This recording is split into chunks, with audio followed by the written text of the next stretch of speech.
Hi everybody, Matt Highway speaking. Welcome to this very short clip around a pretty cool tool developed by NIWA and Ministry for the Environment around fish passage. It's called the Fish Passage Assessment Tool. This really presents fish barriers and helps us sort of decide what we might want to do about it from a catchment management perspective. I'm just going to go through it really quickly. You can find it at fishpassage.niwa.co.nz. And there's a range of tools there. There's three things that I really want you to look at. There's an app that you can get through Google Play, which enables you to log fish passage. There's a catchment prioritization tool where you can look at sort of different risk levels from a catchment, from a fish passage point of view. And then there's this one, which enables us to sort of look and view fish barriers. And why that's important, I guess, from a catchment management perspective is we are really focused often on fresh water. We're really focused on ecosystems, and this is a crucial part of our ecosystem.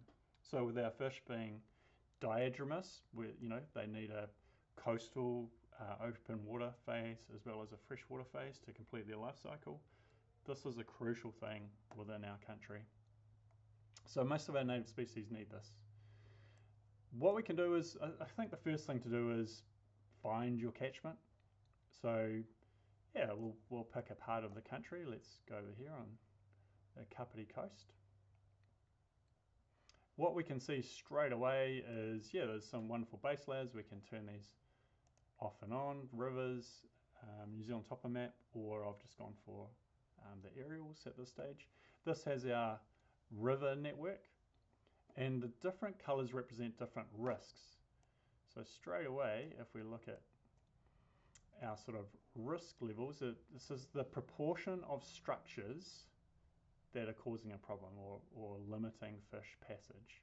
So the green ones are very low risk, so there's very few structures typically, right the way up to these orange ones, which are very high risk, and a bunch of things in between. We've got these blues, etc. The other part of it is, of course, huge part of the country does not have data. So these grey rivers, we just don't have information in there.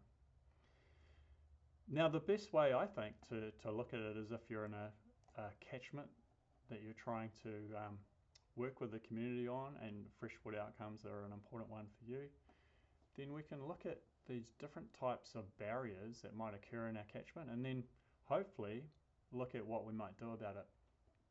Now I find it the easiest to look at ones that we can do the most with, but also clicking on a bunch of these things. If you've got a massive dam in the catchment, then it's really good to know that, right? And it's going to be really hard to really deal with fish passage without sort of dealing with that dam problem. But if we know all those sorts of things and we focus on things, let's say we focus on culverts, forwards with culverts and natural blockages, we can start to see a bit of a picture. We can click all of these, of course. Start to see a bit of a picture of what the fish barrier network looks like.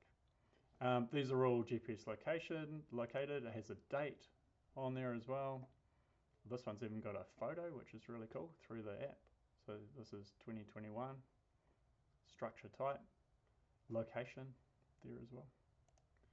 So that's really neat. What it enables us to do from let's say we're looking at this catchment, coastal catchment, quite a good size.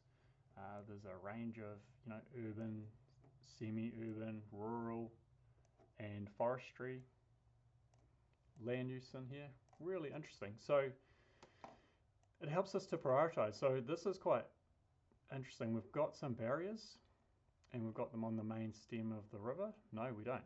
Okay, those are little tributaries.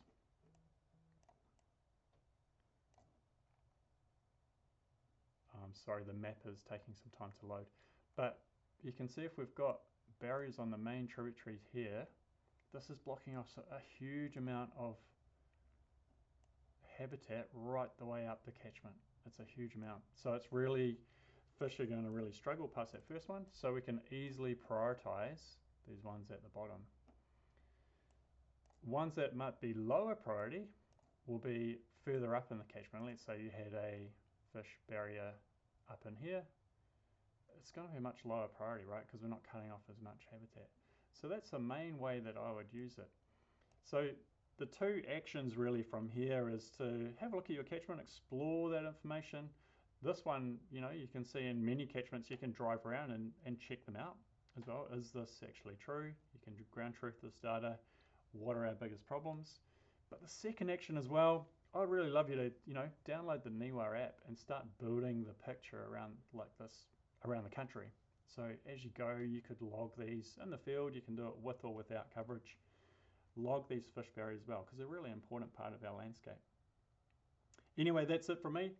Just a very, very short introduction to this tool.